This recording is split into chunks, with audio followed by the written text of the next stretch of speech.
Hello mga abi, welcome to my channel. Ako po ang inyong lingkod, Kuya JDL. At welcome po sa panibagong episode ng ating pinablog na Toronto Life. At nung mga nakaraang linggo, mga abi, uminit lang ang panahon at sumikat lang ang araw.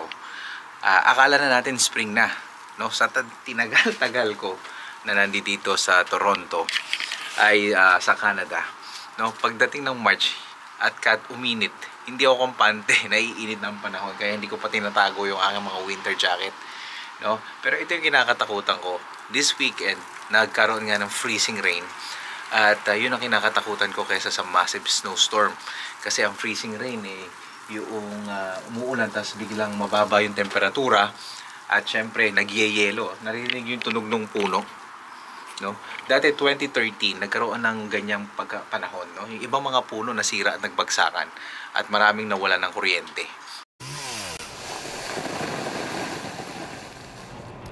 It's a bit of a throwback Thursday for you. It was the 4th anniversary today of the 2013 ice storm, where waves of freezing rain blanketed much of the province, and it started today.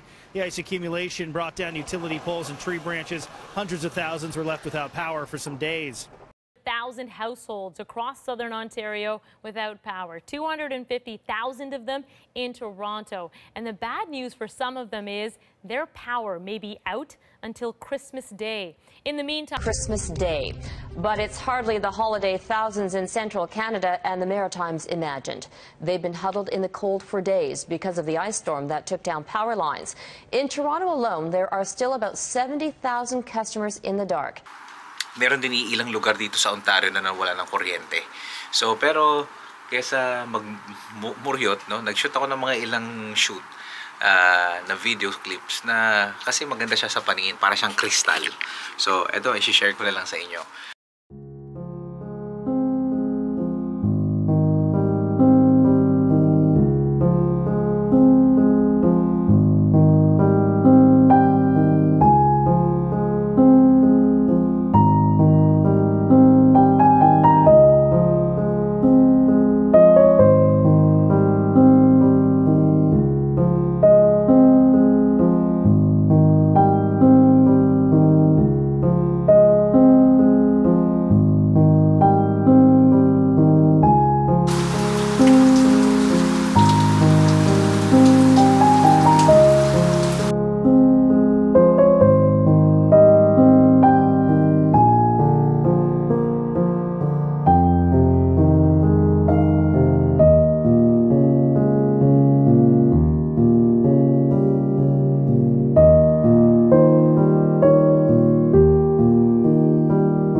At kung nagustuhan nyo po yung video na to, sana po makapag-subscribe kayo at bigyan nyo na po ng thumbs up para maging okay sa algorithm. And hit nyo na rin po ang notification bell para updated po kayo sa mga video na ina-upload natin regarding buhay Canada and sa mga pop culture and sa ating mga travel. Sige po, asahan ko po yan ha. Best regards, Kuya JDL. Bye-bye!